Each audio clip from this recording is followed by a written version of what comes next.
Parte del temor a la muerte es el no saber específicamente qué sucederá después de que partamos de este mundo y entremos en ella.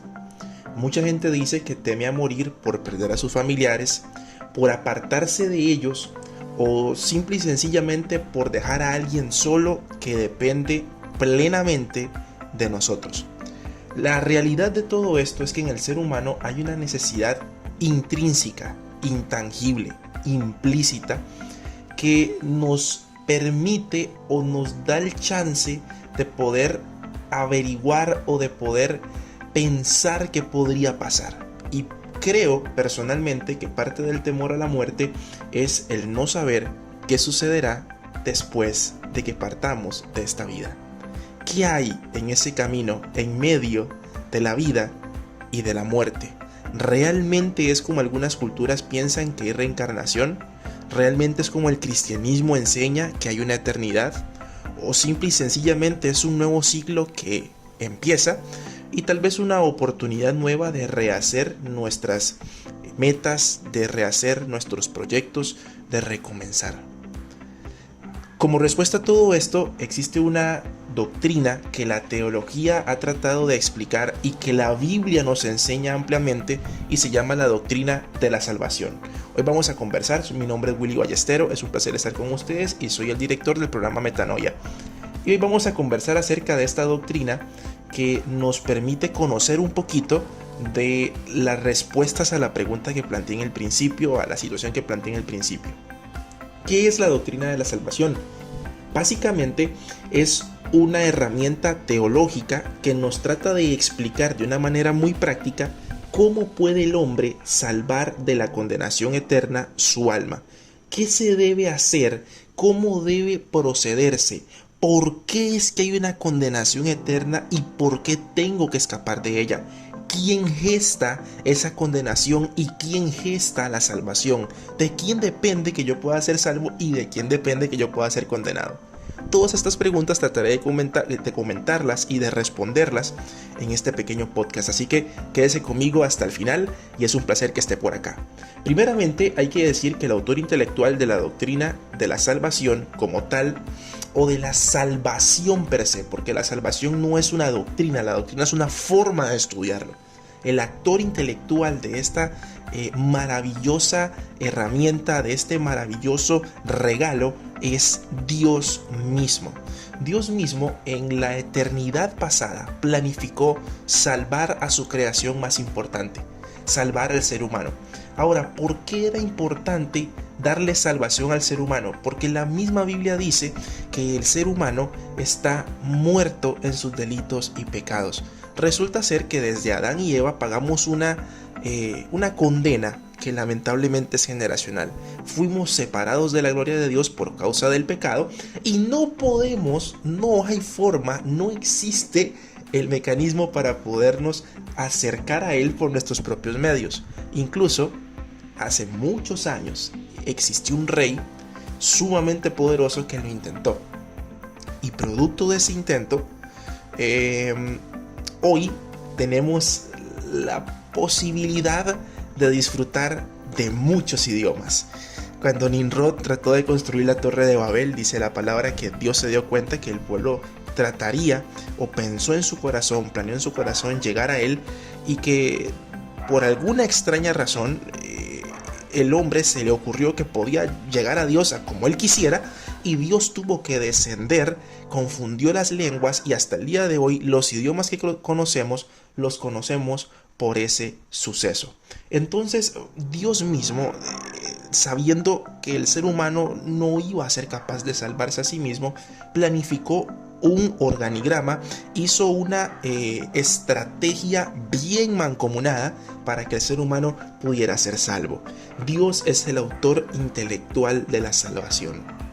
La Biblia dice que la fe y la gracia que Dios nos regaló para poder ser salvos no es un mérito nuestro, es un don de Dios. Efesios 2:8 dice, porque por gracia son salvos, por medio de la fe, y esto no es por ustedes, es un regalo de Dios. Entonces, eso básicamente es realmente la razón de la salvación. Dios mismo es el gestor intelectual de la salvación. Y toda la salvación consiste en que el ser humano sea reintegrado a la gloria de la cual fue destituido en el principio. Ahora, ¿cómo puedo obtener la salvación? Por medio de la fe. La salvación, primero que todo, es por gracia.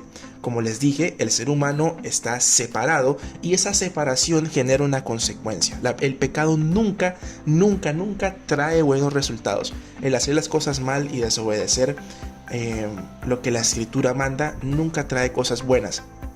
Incluso, en algunos casos, la muerte física es una consecuencia del pecado.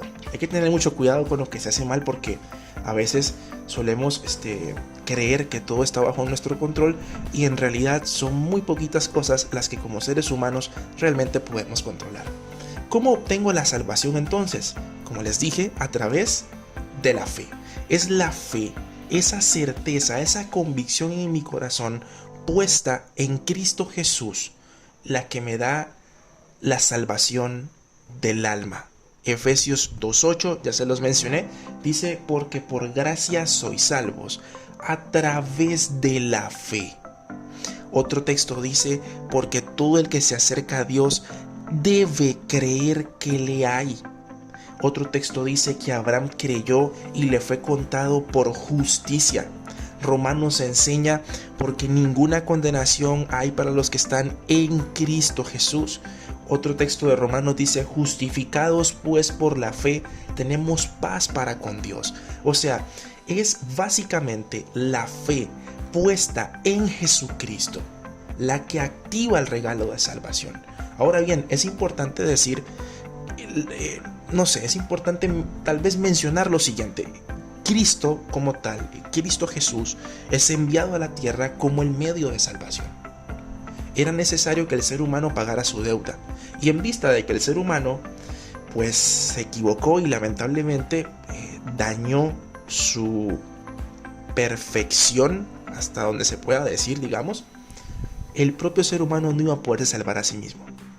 Es por eso que Dios mismo se encarna, y se encarga como ser humano de ofrecer ese sacrificio en la humanidad de Cristo Jesús. Cristo Jesús es el único puente posible para el ser humano para poderse salvar, y mi fe puesta en Él me da la oportunidad de ser salvo. Cristo es un sacrificio. Cristo es el que lleva el pecado del ser humano. Cristo es el que padece el dolor del ser humano por causa del juicio divino. Cristo es el que satisface la justicia de Dios. Es Cristo el cual nos reconcilia con Dios. Es Cristo el que nos une a Dios, y en Cristo nosotros estamos completos. Eso dice la escritura, el texto dice eso. O sea, grosso modo, toda la enseñanza teológica de la salvación converge en un solo punto: Jesucristo hombre, muriendo en la cruz del Calvario por amor a nosotros. Y nosotros tomando la decisión de poner nuestra fe en ese sacrificio o rechazar ese sacrificio y asumir las consecuencias de nuestros actos. Básicamente eso es lo que la salvación nos enseña, lo que la Biblia dice respecto a la salvación. Y aquí la pregunta importante a responder es la siguiente, creo que la pregunta que todos nos hacemos. Bueno, bien, si yo decido obtener la salvación, ¿ahora qué? ¿Qué hago con ella? La Biblia dice que debemos cuidar de nuestra salvación con temor y temblor, y esto significa que nosotros tenemos que cuidar con nuestros actos de dar buen testimonio de la fe que hemos tenido. Si usted decide recibir a Cristo como su Señor y Salvador, déjeme decirle que van a pasar 3 cosas. Vas a ser perdonado, vas a ser reconciliado con Dios, y además de todo eso, vas a ser salvado de la condenación eterna. Perdonado, reconciliado y salvado, y el mismo Espíritu Santo morará en nosotros. Esa es una promesa que el Señor Jesús dio, y esa morada del Espíritu Santo en nosotros es la que va a producir un deseo que en el ser humano sin Cristo no está, de agradar a Dios. Entonces, tienes que tomar una decisión. Tienes que elegir de qué lado vas a estar. La Biblia es clara y dice que todo aquel que recibe a Cristo será salvo y será perdonado, mas todo aquel que lo negare ya habrá sido condenado. Y está en nosotros poder decidir si tomamos el regalo de la salvación que Dios nos ofrece, y está en nosotros también poderle decir a Dios: la verdad no me interesa, yo no quiero. Dios va a respetar tu decisión. Él siempre lo ha hecho así.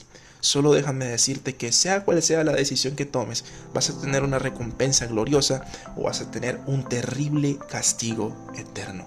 Yo te invito en esta noche a que conmigo hagas una oración para acercarnos al Creador, y si tú decides asumir el compromiso, si tú decides asumir el reto, si tú decides tomar para ti mismo ese regalo maravilloso de la salvación, me acompañes en esta oración y dile: Padre Celestial que estás en los cielos, santificado sea tu nombre.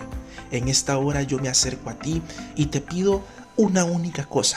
Te pido que me perdones por todos los pecados que he cometido. Perdóname por cada palabra, cada pensamiento, cada deseo que ha ido en contra de lo que a ti te agrada. Y te pido en esta noche, por fe, que laves mis pecados. Y con la misma fe, y díselo así, abre tu boca y díselo así: con la misma fe recibo a Jesucristo como mi único y suficiente Salvador. Y reconozco que es mi única posibilidad para poderme salvar. Escribe, Señor, mi nombre en tu libro, en ese libro que tiene vida, en ese libro que tiene una recompensa maravillosa. Y hoy mismo declaro con mi voz y confío con mi corazón de que tú eres mi Salvador. En el nombre del Padre, y del Hijo, y del Espíritu Santo oro. Amén y amén. Déjame decirte, querido amigo, que esta oración que acabamos de hacer es simplemente depositar nuestra fe en Cristo Jesús como nuestro Señor y Salvador. Y la Biblia dice que a todos los que le reciban, a los que creen en su nombre, Dios mismo les da la potestad de ser hechos hijos de Él.